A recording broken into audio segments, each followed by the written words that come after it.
مکرمی سامعین، آپ حضرات کے چہروں پر انتظار و اشتیاق کی گہری لکیروں کو دیکھ کر میں محسوس کر رہا ہوں کہ آپ حضرت والا صدر ذی وقار سرتاج محفل کے بند و نصاحح کے لیے بے تاب و بے قرار ہیں۔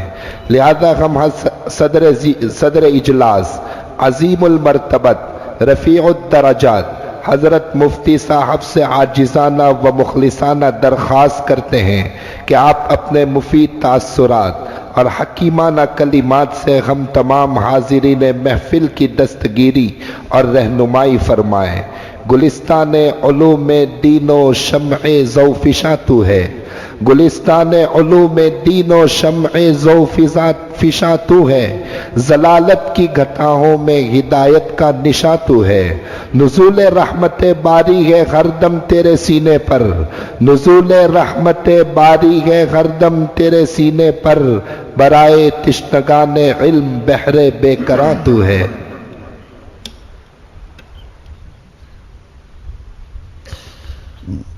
السلام علیکم ورحمۃ اللہ وبرکاتہ۔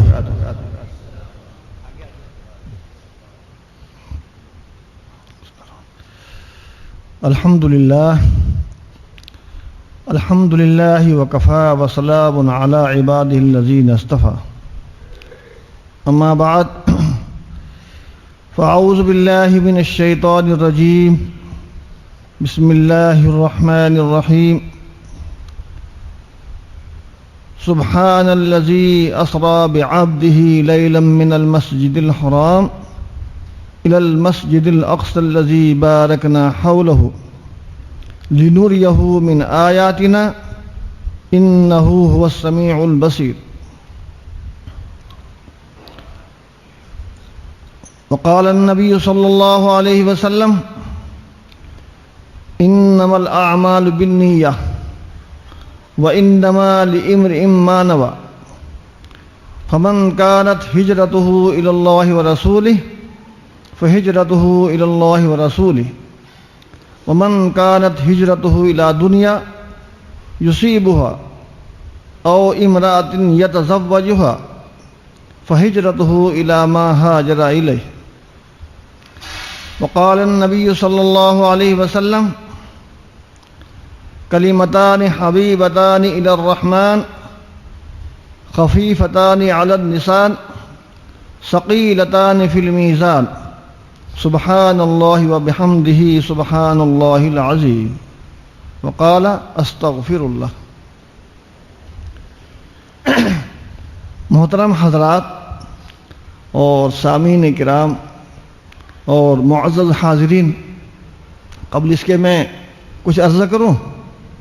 میں یہ بات عرض کرنا چاہتا ہوں کہ اب سے 4 سال پہلے میرا آنا ہوا تھا اور 4 سال کے بعد آنا ہوا۔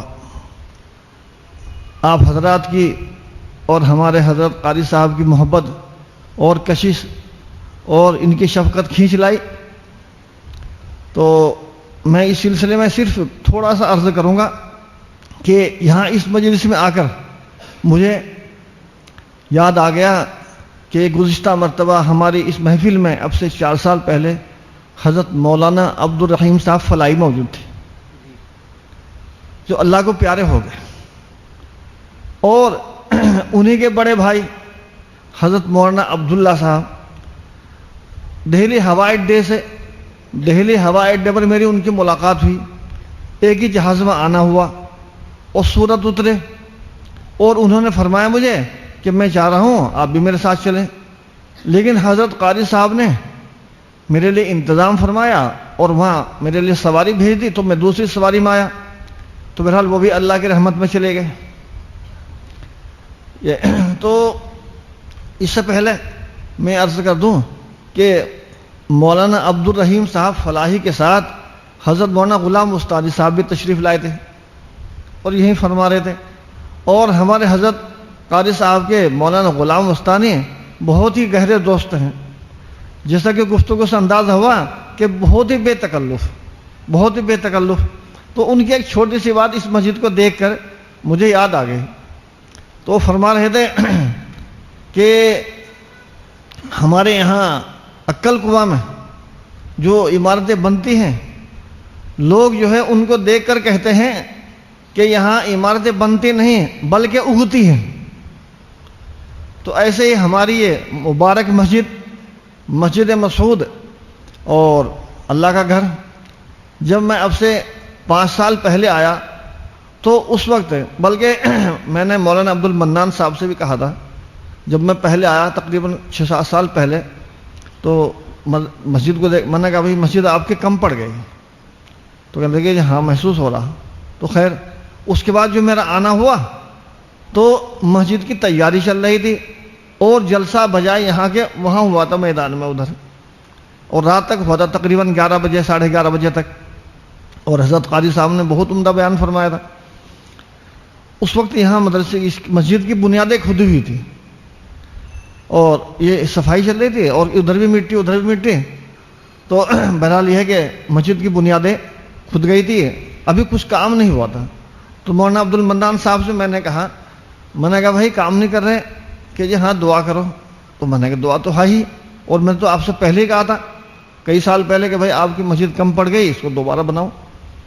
تو ماشاءاللہ بنیادیں کھدی تھی، اگلی مرتبہ آ کے دیکھا تو مسجد بنی نہیں بلکہ اگی ہے، بقول مولانا غلام وستانی کے کہ مسجد تو بنی ہے، لیکن میں کہتا ہوں کہ جس طرح مولانا غلام وستانی فرما رہے تھے کہ ہمارے یہاں عمارتیں بنتی نہیں بلکہ اگتی ہیں، تو یہ مسجد بھی جو ہے من جانب اللہ اگ گئے۔ دیکھو ماشاءاللہ کتنی عمدہ مسجد ہے، خوبصورت اور خوبصورت۔ اور اس کے بعد مولانا عبد الرحیم صاحب فلاحی کی بات، وہ یہ انہوں نے فرمایا اپنا ایک واقعہ کہ میں اڑیسہ گیا، بھونیشور، وہاں کسی جلسے میں گئے تو وہاں میزبان جو ہے بہت سی چیزیں کھانے کے لائے، جو بھی پکوان تھا وہ بھی لائے، پھل لائے، لیکن آم بعد میں لائے۔ آم جو ہمارے یہاں کا مشہور آم ہے، جہاں جہاں بھی ہے، ہمارے یہاں تو کلمی مالدہ مانا جاتا ہے، اور اس کے ساتھ چونسا وغیرہ، تو وہاں بھی کوئی ہوگا، تو آم سب سے بعد میں لائے۔ تو انہوں نے فرمایا کہ آم میں سب سے بعد میں اس لیے لایا ہوں کہ آم کے بعد کوئی پھل کھانا یہ آم کی ناقدری ہے، یعنی کیا کہیں اس، بلکہ انہوں نے الفاظ فرمائے کہ آم کے بعد کوئی اور پھل کھانا یہ آم پر ظلم ہے۔ تو ایسے ہی بھائی حضرت قاری صاحب کو بیان آپ حضرات نے سن لیا تو وہ عام ہو گیا، سمجھے، اور تام بھی ہو گیا۔ حضرت قاری صاحب کا جو بیان ہے وہ عام بھی ہو گیا اور تام بھی ہو گیا۔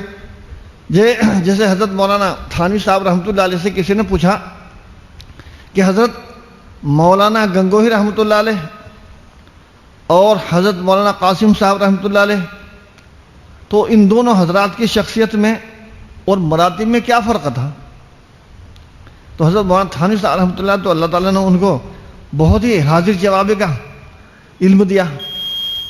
تو جب کسی نے پوچھا کہ حضرت مولانا تھانوی صاحب کہ حضرت مولانا قاسم صاحب اور حضرت مولانا گنگوہی رحمۃ اللہ علیہ یہ دونوں ساتھی تھے اور حضرت مولانا مملوک علی صاحب سے پڑھے تھے دہلی میں، تو خیر تو مولانا تھانوی صاحب رحمۃ اللہ نے فرمایا کہ حضرت مولانا قاسم صاحب رحمۃ اللہ علیہ عام تھے، عام نہیں بلکہ عام تھے، اور حضرت مولانا گنگوہی رحمۃ اللہ علیہ تام تھے۔ کیوں؟ اس لیے کہ حضرت مولانا قاسم صاحب رحمۃ اللہ علیہ کی عمر شریف بہت تھوڑی ہوئی ہے، ایک کم 50 سال، لیکن کام کتنا کیا انہوں نے، آپ دیکھتے ہیں کتنا کام کیا۔ انگریز سے کیسے کہ مناظرے کیے، انگریز کے چھکے چھڑا دیے۔ انگریز جو ہے نا جس طرح شیطان گوز مارتا بھاگتا ہے نا، حدیث پاک میں ہے کہ جب اذان سنتا ہے شیطان تو اذان کے الفاظ سن کر گوز مارتا ہوا بھاگتا ہے، روحا تک چلا جاتا ہے۔ تو ایسے آپ مناظرے پڑھیے حضرت مولانا قاسم صاحب رحمۃ اللہ علیہ کے کہ انگریز جو ہے اس نے چیلنج بھی گیا، اور انگریز جب ہار گیا تو ایسے جیسے کہ شیطان گوز مارتا ہوا بھاگتا ہے، تو تاریخ میں لکھا ہے حضرت مولانا کی کہ انگریز بھی ایسے گوز مارتا بھاگا۔ ایسی رڑکی میں دیانند سرسوتی